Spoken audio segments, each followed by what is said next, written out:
এই হলো বাংলার একমাত্র গ্র্যান্ড ক্যানিয়ন। এইভাবে কিন্তু সবাই ওপরে উঠছে, ভালো জুতো পরে আসবেন। বন্ধুদের সাথে পিকনিক হোক কিংবা একদম ফ্যামিলির সাথে আড্ডা, শীতে মাত্র একদিনের উইকেন্ড ট্রিপে ঘুরে দেখুন। এই যেগুলো হাতির পুরো পায়ের দাগ বলছো, কলকাতা থেকে মাত্র কয়েক ঘন্টা দূরত্বে রয়েছে এমন একটা জায়গা যেখানে গেলে অবাক হতে বাধ্য।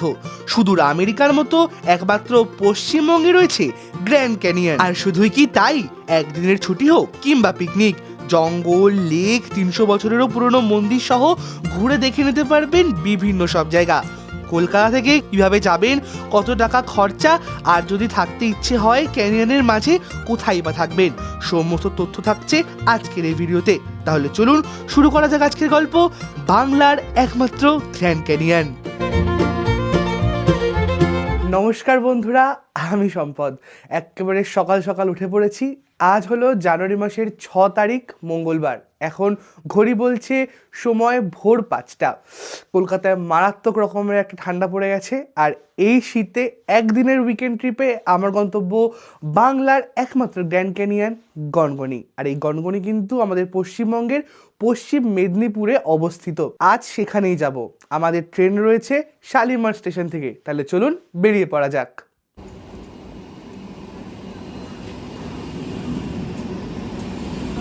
সেদিন সকাল সকাল ট্রেন ধরে পৌঁছে গেছিলাম শিয়ালদা স্টেশন, এবং শিয়ালদা স্টেশন থেকে লোকাল বাস ধরে পৌঁছেছিলাম হাওড়া স্টেশন।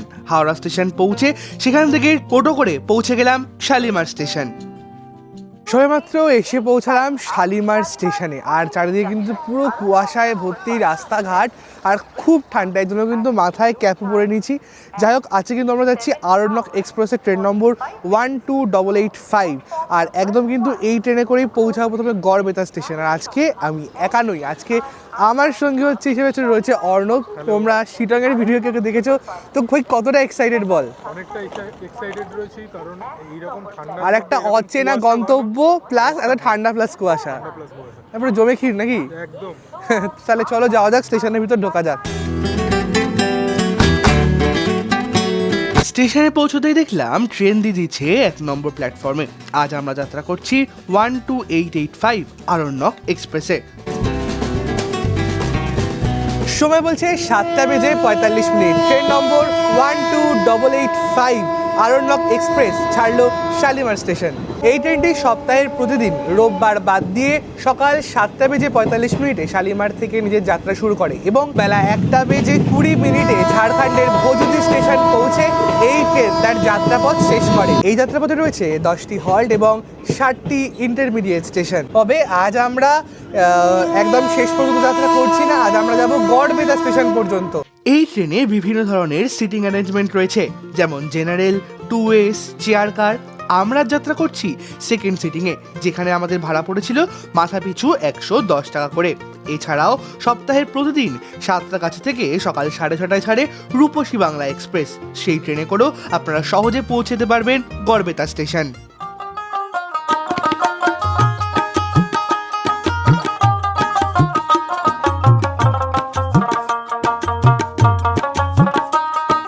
এই ট্রেন জার্নিগুলোর এটাই তো মজা।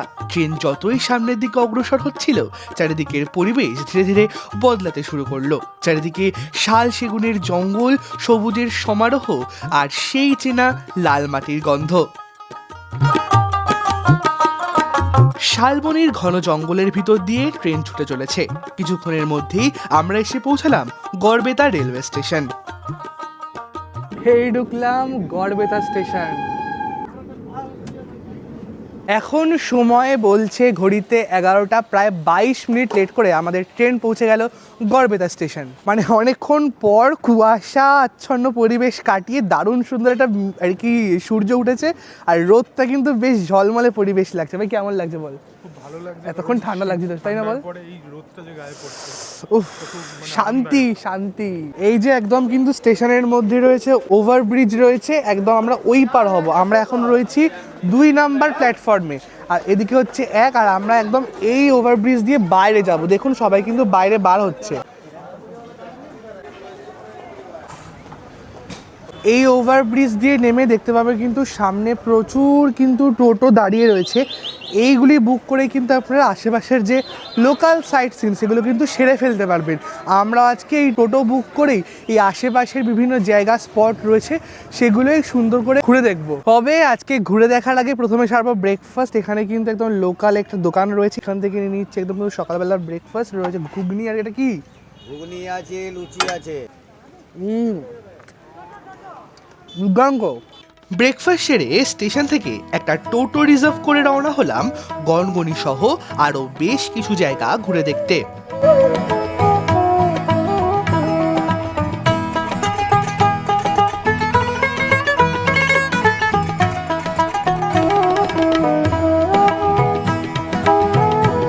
প্রথমেই আমরা এসে পৌঁছালাম গড়বেতা থেকে 7 কিলোমিটার দূরে অবস্থিত কৃষ্ণরায়জিউয়ের মন্দিরে।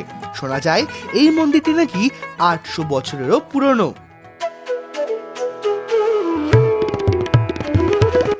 একদা এই গড়বেতা অঞ্চলের রাজা ছিলেন রাজা জলন্ধর রায়। তিনি পুরী থেকে এক কৃষ্ণ মূর্তি আনার সময় এই শিলাবতী নদীর ধারে সেটি রেখে বিশ্রাম নেন। তারপর সেই কৃষ্ণ মূর্তি সেখান থেকে আর কখনো তোলা সম্ভব হয়নি।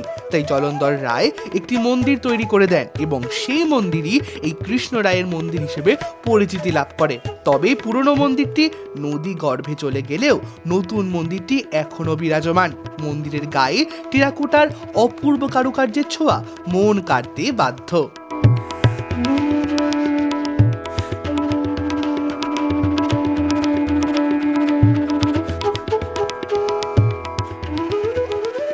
এই জায়গাটার ইতিহাস তো আপনাদেরকে বললাম, দারুণ সুন্দর একটা জায়গা, মানে একদম শিলাবতীর নদীর ধারে, নদীর চরে কিন্তু এই মন্দিরটা অবস্থিত। আর একেবারে কিন্তু একটা শান্তি বিরাজ করছে এই মন্দিরে। আপনারা এলে পুজো দিতে পারবেন, খুব ভালো লাগবে, মানে বেশ সুন্দর লাগলো আমার কিন্তু জায়গাটা। শুনতে পাচ্ছিস ওখানে কিন্তু কীর্তন শুরু হয়ে গেছে। আর মন্দিরের পরিবেশ এত মানে শান্তিপ্রিয় জায়গা, ভাষায় প্রকাশ করার মতো। একদমই তাই। একটু কীর্তন শোনা যাক নাকি? হ্যাঁ চলো।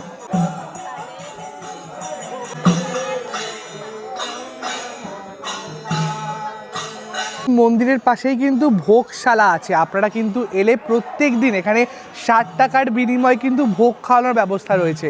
আপনাদের আগে থেকে কুপন সংগ্রহ করতে হবে, তার বিনিময়ে আপনারা কিন্তু এখানে এসে ভোগ গ্রহণ করতে পারবেন, কোনো অসুবিধা নেই। মন্দির থেকে বেরিয়ে কিন্তু মিষ্টির দোকান রয়েছে, বেশ কিন্তু অন্য রকমের বিভিন্ন রকমের মিষ্টি দেখতে পাচ্ছি। এখানে এক রকমের মিষ্টি, এখানে এক রকমের মিষ্টি, বিভিন্ন ধরনের মিষ্টি। দেখি একটু ট্রাই করা যাক। এই মিষ্টিগুলোর কি নাম বললে? আচ্ছা, নিজুক মিষ্টি। বাহ, এই মিষ্টিটা একবার ট্রাই করে দেখবো, চলুন।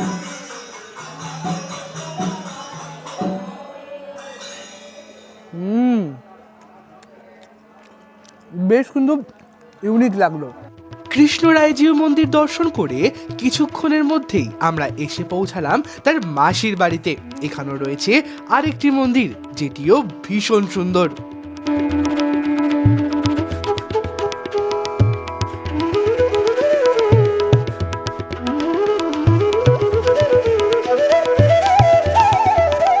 আপনাদেরকে যে কৃষ্ণরায় মন্দিরটি দেখালাম একদম কিন্তু রথযাত্রার সময়, সেখান থেকে রাধাকৃষ্ণ কিন্তু এখানে আসেন রথের সময়।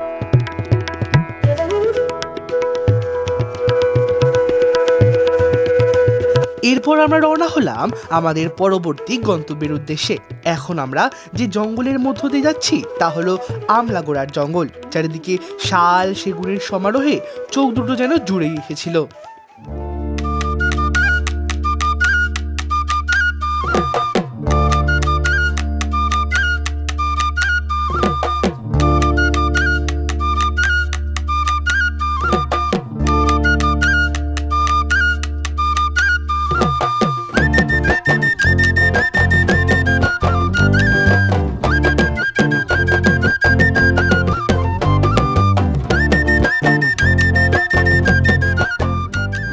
একদম কিন্তু টোটো করে আমলাগোড়ার জঙ্গল পেরিয়ে আমরা সবেমাত্র এসে পৌঁছালাম বাগডোবার জঙ্গলে। আর জায়গাটা কিন্তু সত্যি নিস্তব্ধ বলতে গেলে, জঙ্গলের মাঝে মানে ঘন গাছপালা। আমি তোমাদেরকে দেখিয়ে দেবো। দেখো কিন্তু একটু কিন্তু সূর্যের আলো বলতে গেলে খুবই কম আসছে, প্রায় কিন্তু অন্ধকার ভিতরটা। এদিকে সূর্য উঠেছে আর আমরা কিন্তু এখন জঙ্গলের পথে যাচ্ছি। ভাই হাতি চলে আসতে পারে ভাই, কি করবি হাতি চলে আসলে?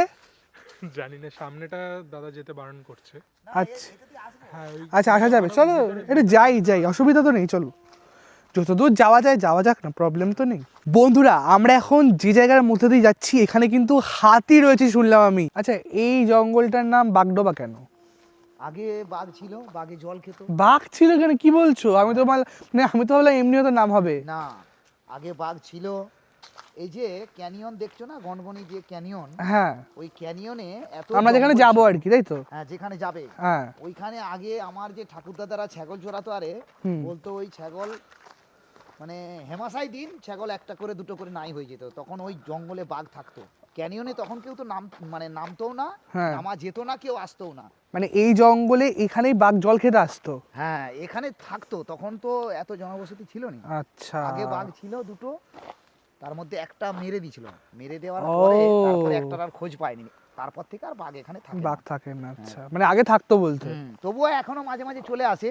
এই যে কিছুদিন আগে হাতির পেছনে হাতির পালের সঙ্গে চলে এসেছিল একটা বাঘ, তো কিছুদিন আগে ওই আমাদের এখান থেকে 15 কিলোমিটার দূরে মারা গেল। তাহলে বলছে বাঘ Accident. মানে এখানে দেখতে পাওয়া যেতেই পারে? যেতে পারে মানে কি, এই তো কিছুদিন আগে বাঘ মানে লরির ধাক্কায় বা যে কোনো ছোট গাড়ির ধাক্কায় মারা গেল। বাপরে এই তো বাপ, সামনেই। মানে মানে আমরা কিন্তু কোর মাগুরা ফরেস্টের মানে- ভিতরে আছি, ঠিক আছে? হ্যাঁ। যখন তখন হাতিও চলে আসতে পারে, এমনকি বাঘও চলে আসতে পারে। এখন বাঘ নেই। আচ্ছা মানে এই এই জায়গাটাতে নেই? না, এই সিচুয়েশনে এখন নেই, নেই। মাঝে মাঝে চলে আসে এখানে। আর এখন হাতি আছে, হাতি আছে? হাতি আছে, এই দিকটায় হাতি আছে, এইটা আছে। একবারে 100% হাতি আছে। আছে। আগামীকাল আমাদের গ্রামে ঢুকে গেছিল, পরশুদিন আমাদের পাশের গ্রামে ঢুকেছিল, সেখানে ধান খেয়েছে, মানে রাত্রে তাণ্ডব করে। হাতি থেকে সাবধান, এটা একেবারে পুরো রেঞ্জার অফিসারই বলে দিয়েছে, হাতি থেকে সাবধান। যদিও এই বাগডোবা জঙ্গলে মানে যে কোনো গাড়ি ঢোকানো বা আমরা যে এসেছি এটাও নিষেধ। আচ্ছা আমরা টুরিস্ট দিকে নিয়ে আসি এখানে, এই জায়গাটা খুব ভিউটা এত সুন্দর, জঙ্গলের মধ্যিখানে এইরকম আমাদের গড়বেতার জঙ্গলে এরকম ভিউ ভেতরে নেই। আচ্ছা দেখো অনেক দূর দূরান্ত থেকে তো আর কি আসবে লোকজন, তো এখানে আসা কি আদৌ সেফ, বা মানে কতটা সেফ তুমি বলছো? আর সেফ তো অবশ্যই সেফ, এই কারণেই হুম। হাতি দিনের বেলায় আসে না। আসে না। আর যদিও হাতি 200 মিটার দূরে থাকে, হুম ধরুন আমরা যে এখানটায় দাঁড়িয়ে আছি না, হুম ওই দিকটা দেখিয়ে দাও, ওই দিকটায় আমি কিছুদিন আগে 1 সপ্তাহ আগে মানে যারা এসছিলেন গেস্ট দিকে নিয়ে এসেছিলাম, ওই দিকটায় ওই জঙ্গলে হাতি ছিল। আচ্ছা। এবং হাতি মানে আওয়াজও দিয়েছিল, ডাকও দিয়েছিল। আচ্ছা, যারা এসছিলেন তারা শুনতে শুনতে পেয়েছে, পেয়েছে। তাদের ভয়ও লেগেছে। আমি বললাম হাতি এখন বেরোবে না, তবে আমরা তো এসেছি, সেই আতঙ্কে ওরা আওয়াজ দিচ্ছে যে আমরা এখানে আসি, আছি যে এদিকে এসো না। আচ্ছা মানে সেইভাবে আর কি অসুবিধা নেই বলতে? অসুবিধা কিছু নেই। এই যেগুলো সব হাতির পুরো পায়ের দাগ বলছো? হ্যাঁ, এই তো নখগুলা এই যে এইদিকে নেমেছে। আচ্ছা এখানেই হাতি জল খেতে আসে? হ্যাঁ হ্যাঁ, ও জল তো এখানে আর ধারে পাশে নেই, জঙ্গলের। এই জঙ্গলের মধ্যে কিন্তু এই একটি মাত্র জায়গা রয়েছে যেখানে কিন্তু হাতির দল জল খেতে আসে। চারিদিকে ঘন জঙ্গল, আমাদেরকে দাদা যেমনটা বললো এই হচ্ছে পুরো ঘন জঙ্গল, এখান দিয়ে ঠিক হাতি নামে, হাতির পায়ের দাগ এমনকি আপনাদেরকে দেখালাম, একদম কিন্তু নেমে ঠিক এখানে কিন্তু জল খায়। ঠিক যখন ওই বিকেলের সময়টা এই দেখো কত বড় বড় পায়ের ছাপ, এই একটা অসংখ্য পায়ের ছাপ কিন্তু এখানেই জল খেতে আসে। ওই বিকেলবেলার সময়টা একটু সন্ধ্যের দিকে, তখন কিন্তু এর হাতি দেখা যায়, কিন্তু তখন আসাটা একদম কিন্তু সেফ নয় বলতে গেলে, ঢুকতেই দেবে না, এখানে আসাই যাবে না তখন। 4টের পর এই জায়গায় কোনো অ্যালাউ নেই, অ্যালাউ নেই। এমনিতেই অ্যালাউ নেই, তবু দিনের আলোতে কোনো ভয় নেই, ওই জন্য আমরা নিয়ে আসি। দেখতে পাচ্ছ এটা হরিণ না? এটা হ্যাঁ, এটা হরিণ। এটা হরিণের পায়ের ছাপ, এটা হচ্ছে হরিণের পায়ের ছাপ এগুলো। এগুলো বেশিক্ষণ আগে না দেখ? না একদম নতুন, একদম টাটকা। হ্যাঁ। এই যে দেখতে পাচ্ছ, এটা হরিণের পায়ের ছাপ। দুজন গেস্টকে নিয়ে এসেছিলাম, তারা হচ্ছে গিয়ে গনগনির কটেজে ছিল, তারা বললো আমরা একটু সকালবেলায় যাব। তো সেই দিন কুয়াশা ছিল, অন্ধকার ছিল, তখন বাজে 7টা। 7টার সময় আমি ঢোকার সময় আমি লক্ষ্য করলাম, আর ওনাদেরকেও দেখালাম, ওরাও বললো যে না ভেতরে আর যাবো না, দেখে নিয়েছি। ওখান থেকে আমি গাড়ি ঘুরে নিয়ে চলে গেছি। বাগডাঙ্গা ফরেস্ট দেখে আমরা এগিয়ে চললাম আমাদের পরবর্তী গন্তব্য গনগনির উদ্দেশ্যে।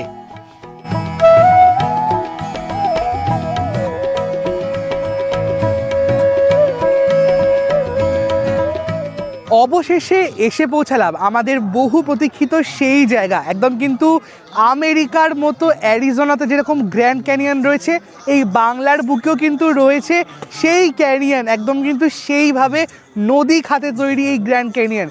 এই যে এটা হচ্ছে এন্ট্রান্স গেট, তাহলে চলুন আপনাদেরকে দেখিয়ে দিই। আর অর্ণব কিন্তু আমাদের সাথে রয়েছে। এই হলো ভিতরে ঢোকার জায়গার, প্রচুর কিন্তু দোকানপত্র দেখতে পাচ্ছি এই ভিতরে ঢোকার জায়গায়।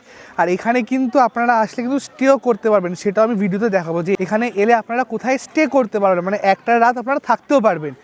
এই হচ্ছে কিন্তু সেই জায়গা যেখানে আপনারা স্টে করতে পারবেন। আপাতত আমরা নিচের দিকে যাব। একেবারে সামনে রয়েছে কিন্তু এইভাবে সিঁড়ি করা, একদম কিন্তু এই সিঁড়ি দিয়ে আপনাদেরকে নিচের দিকে নেমে যেতে হবে। ওই দেখতে পাচ্ছেন হচ্ছে রয়েছে নদী, আর এই হচ্ছে সিঁড়ি দিয়ে একদম নিচে আপনাদেরকে পৌঁছে যেতে হবে। আচ্ছা অর্ণব, কখনো যদি সম্ভব হয় আমরা তো আমেরিকার অ্যারিজোনাতে গিয়ে গ্র্যান্ড ক্যানিয়ন দেখবই, কবে আপাতত মানে ঘোলের স্বাদ দুধে মেটাই নাকি দুধের স্বাদ ঘোলে মেটাই সেটাই আমি বুঝতে পারছি না। যাই হোক, এই সিঁড়ি দিয়ে আপাতত নামা যাক নাকি? হ্যাঁ চলো। আপনারা যারা বয়স্ক মানুষদের নিয়ে আসছেন কোনো কিন্তু অসুবিধা খুব একটা হবে না। এইভাবে কিন্তু ফ্ল্যাট সিঁড়ি রয়েছে। একেবারে বন্ধু বান্ধবদের সাথে আমরা যেমন 2 বন্ধু মিলে এসেছি, এছাড়াও কিন্তু ফ্যামিলি, নিজেদের প্রিয় মানুষ, এবং চাইলে কিন্তু একেবারে পিকনিক এখানে আসলে আপনারা করতে পারবেন। মানে পুরো 10, 11, 12, 50, 30 মানে যতজন ইচ্ছে এখানে এসে কিন্তু পিকনিক স্পট এখানে রয়েছে আলাদা করে, সেখানে এসে হ্যাঁ আপনারা কিন্তু চাইলে ভাড়াও করতে পারেন, সেখানে এসে কিন্তু পিকনিক করতে পারেন। কিন্তু আমরা নয়, বহু মানুষ কিন্তু এই গনগনিতে এই গ্র্যান্ড ক্যানিয়ন কিন্তু বেড়াতে এসছে দেখবে বলে। এইভাবে কিন্তু সবাই ওপরে উঠছে, ভালো জুতো পরে আসবেন, নাহলে কিন্তু স্লিপ হয়ে যাওয়ার একটা সম্ভাবনা এখানে আর কি আপনাদের থেকে যাবে। নিচে নেমে পড়েছি আর কিন্তু দেখতে পাচ্ছ দারুণ লাগছে। মানে এইরকম জিনিস যে পশ্চিমবঙ্গে রয়েছে এর আগে আমার জানাই ছিল না। কি সুন্দর করে কিন্তু নদীর ক্ষয়কার্যের ফলে এইরকম কিন্তু পুরো ভূমিরূপ গঠিত হয়েছে, ভাবতেই অবাক লাগে তাই না? আর এই সবটাই কিন্তু ল্যাটেরাইট মৃত্তিকা, এর জন্য কিন্তু এর রংটাও কিন্তু লাল। আমেরিকার স্বাদ তো এখন পাবো না, ভবিষ্যতে দেখা যাক। হ্যাঁ, কিন্তু এখন বেঙ্গলে যে এত মানে এরকম নদী খাত রয়েছে সেটা তো আগে জানতামই না। একদমই তাই, একদমই তাই। এখানে না আসলে আপনারাও বুঝতে পারবেন না। মানে এত কলকাতার এত কাছে, হ্যাঁ, এত কাছে যে 3 এরকম একটা ঘন্টার জিনিস রাস্তা। আছে, মানে একদমই কাছে। এত সুন্দর জিনিস আছে আমরা আগেই জানতাম না। সেটাই। এখন অনেকের মনেই একটি প্রশ্ন, আচ্ছা দাদা এই গনগনি তৈরি হলো কিভাবে? একটু ভূগোল ঘাটলেই এর উত্তর পাওয়া যাবে। নরম পলি ও ল্যাটেরাইট মাটি উভয়ের সংমিশ্রণে এই বিস্তীর্ণ অঞ্চল গঠিত, এবং পাশ দিয়ে বয়ে চলেছে শিলাইবতী নদী। বহু বছর ধরে বায়ু ও জলের ক্ষয়কার্যের ফলে এই ভূমিরূপের সৃষ্টি, যা অনেকটা আমেরিকার অ্যারিজোনায় অবস্থিত গ্র্যান্ড ক্যানিয়নের মতো দেখতে। তাই সেই কারণেই এই গনগনিও বাংলার গ্র্যান্ড ক্যানিয়ন হিসেবেই পরিচিতি লাভ করেছে। আমরা চারিদিকটা ঘুরতে ঘুরতে এমন একটা জায়গায় এসে দাঁড়ালাম, এই জায়গাটা দেখে জাস্ট আমার কিন্তু মানে জাস্ট বললাম এইটা কি ভাই, এই জায়গাটা দেখো, মানে পুরো কিন্তু ক্ষয় হয়েছে এমনভাবে, মাঝখানে কিন্তু একটা ন্যাচারাল পুরো কিন্তু একটা গর্তের সৃষ্টি দেখতে পাচ্ছ, পুরো চারিদিকটা কিন্তু পুরো গ্র্যান্ড ক্যানিয়নেরই অংশ। আর ওই যে মাঝখানটা একটা গর্ত, আমরা কিন্তু উপরটায় উঠবো ভাই, চল উঠি, চল চল আজকে হোক অ্যাডভেঞ্চার। কেন পারবো না ভাই, ভয়কে জয় করতে হবে। ওঠো নেবো, ওঠো নেবো, আরেকটুকুনি বাকি, চ হবে হবে হবে, চল উঠে গেছে। কষ্ট হলো? হ্যাঁ একটু তো হয়েছে। চ, আমাদের সামনে আমাদের ডেস্টিনেশন, এই যে একদম কিন্তু ফাইনালি চলে এলাম উপরটায়। উপরটায় উঠে কিন্তু দারুণ সুন্দর একটা ভিউ পাওয়া যাচ্ছে, মানে এখানটায় কিন্তু পুরো হোলটা রয়েছে, আর নিচ থেকে পুরো দূর দূরান্তটা ওইদিকে শিলাবতী নদী ওটা দেখা যাচ্ছে, দেখতে পাচ্ছ, দেখো একদম কিন্তু নদীও বয়ে চলেছে, মানে জাস্ট অসাধারণ জায়গাটা। বন্ধুদের সাথে পিকনিক হোক কিংবা একদম ফ্যামিলির সাথে আড্ডা, সব কিন্তু একেবারে জমে যাবে। তো ওপর থেকে নিচে আমরা চলে আসলাম, আর এখান থেকে কিন্তু বয়ে চলেছে শিলাবতী নদী, ঠিক আছে?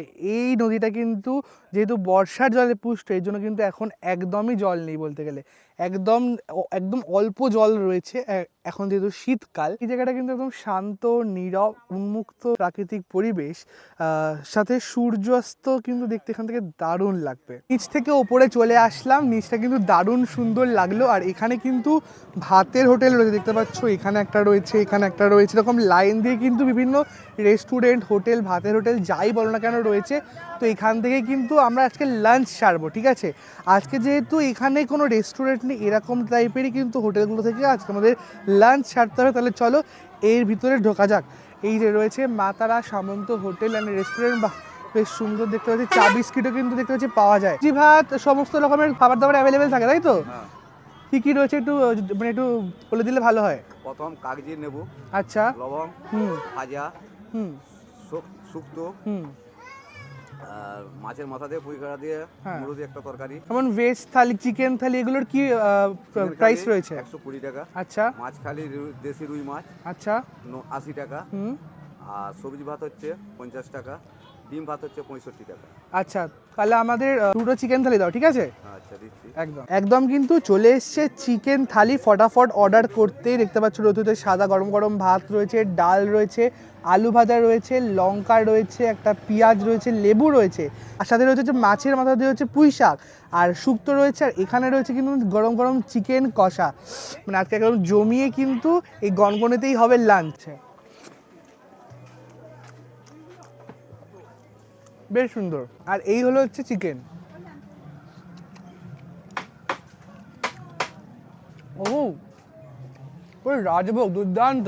তোর কেমন লাগছে অর্ণব? ভালো লাগছে, যথেষ্ট ভালো। এই যে চাটনি পাঁপড়ও চলে এসছে, মানে 120 টাকার মধ্যে কিন্তু এত কিছু আইটেম তোমরা এখানে আসলে পেয়ে যাচ্ছ। এই সময় মাত্র খাওয়া দাওয়া আমাদের শেষ হলো, আর বিকেল হতেই এই গনগনির কিন্তু রূপ একেবারে আলাদা।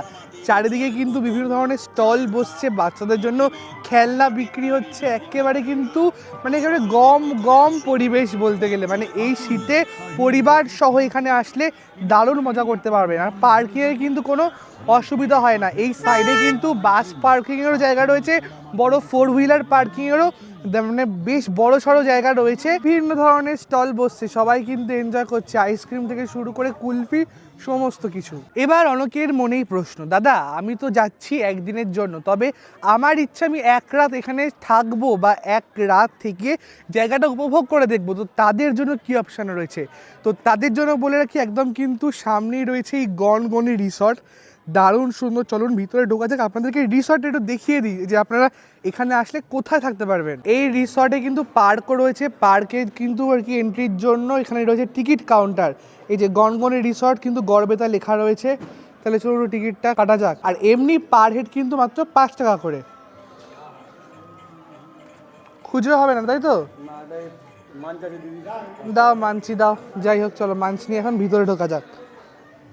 একদম কিন্তু ভিতরে চলে আসলাম, আর চারিদিকটা কিন্তু ফুল গাছ দিয়ে খুব সুন্দর করে সাজানো। একেই তো শীতকাল, আর এই শীতে কিন্তু বিভিন্ন ধরনের ফুল হয়, আর এখান থেকে কিন্তু সানসেটটা দারুণ সুন্দর দেখতে লাগে।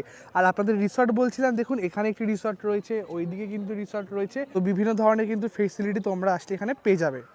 বাহ, এই জায়গাটা তো বেশ সুন্দর। এখানে কিন্তু একটু বসার জায়গা মতো রয়েছে। এখানে তোমরা যারা পিকনিক করতে আসবে তারা কিন্তু এই জায়গাটা বুক করে নিতে পারো, ভীষণ সুন্দর জায়গা। এইরকমভাবে কিন্তু বসার জায়গা কিন্তু রয়েছে। সবাই এসছে একেবারে পরিবারের সাথে এনজয় করতে, মানে বাচ্চা কাচ্চা সব মিলিয়ে দারুণ সুন্দর একটা পার্ক। এলে কিন্তু একেবারে দারুণ সুন্দর সময় অতিবাহিত হবে এখানে। আর সামনে দেখতে পাচ্ছি রয়েছে একটি ওয়াচ টাওয়ার, যেখান থেকে কিন্তু পুরো এই গনগনি ভ্যালিটির দারুণ সুন্দর একটা ভিউ চলে আসে, আর পিকনিক হচ্ছে যেন গান বাজছে। এই যে এটি হলো হচ্ছে ওয়াচ টাওয়ার, একদম কিন্তু সামনে দেখতে পাচ্ছ। আমি আর ওপরে উঠছি না, যেহেতু অনেকটা দেরি হয়ে গেছে, আমাদের ফিরতে হবে। এই ওয়াচ টাওয়ারের উপর উঠলে কিন্তু দারুণ সুন্দর একটা ভিউ কিন্তু তোমরা এখানে আসলে পেয়ে যাবে। এই যে আপনাদেরকে যে হোমস্টে বা কটেজগুলোর কথা বলছিলাম, এগুলোই কিন্তু সেগুলো। এখানেও কিন্তু আপনারা কিন্তু স্টে করতে পারেন, এখানেই কিন্তু একদম গনগনির সামনে স্টে করতে পারেন। দারুণ কিন্তু সুন্দর ভিউ এখান থেকে আপনারা পেয়ে যাবেন। কত ফুল দিয়ে এই রিসর্টটা সাজানো, জাস্ট অপূর্ব দেখতে লাগছে। এই পুরো রিসর্ট সহ পার্কটা আপনাদের কিন্তু দারুণ সুন্দরভাবে ঘুরে দেখালাম। আমার তো বেশ ভালো লাগলো, মানে পিকনিক করতে এলে কিন্তু একদম কিন্তু বেস্ট জায়গা। আর আর আপনারা কীভাবে বুকিং করতে পারবেন, এই যে এখানে কিন্তু বুকিং নাম্বার দেওয়া রয়েছে, এইখানে কিন্তু এই নাম্বারগুলিতে ফোন করে কিন্তু আপনারা সহজে বুকিং করে নিতেই পারবেন এই রিসর্টগুলো। এছাড়াও কিন্তু অনলাইন বুকিং করতে চাইলে এই যে এই ওয়েবসাইটের মাধ্যমে কিন্তু আপনারা অনলাইন বুকিংও সেরে ফেলতেই পারেন। আমি আবারও বলছি, পিকনিক করতে এলে কিন্তু এই জায়গাটা একদিনের জন্য বেস্ট। বন্ধু বান্ধবদের নিয়ে আসুন, রান্নাবান্না করুন, জায়গাটা সুন্দরভাবে নিজের চোখে ঘুরে দেখুন, তারপর একদম বাড়ি চলে যান। মানে একদিনের পিকনিক কিন্তু দারুণ সুন্দর হবে। আর তার উপর তো শীতের উইকেন্ড ট্যুর রয়েছেই, তাদের পুরো জমজমার পুরো ব্যাপার স্যাপার। আর একটা গুরুত্বপূর্ণ বিষয় যেটা জানিয়ে রাখি, সেটা হলো এখানে কিন্তু সুলভ শৌচালয় ভিতরেও রয়েছে এবং বাইরেও রয়েছে মাত্র 5 টাকা দিয়ে। কিন্তু আমি গেছিলাম, খুব একটা ভালো অবস্থায় কিন্তু নেই, একটু ম্যানেজ করে নিতে হবে এই আর কি।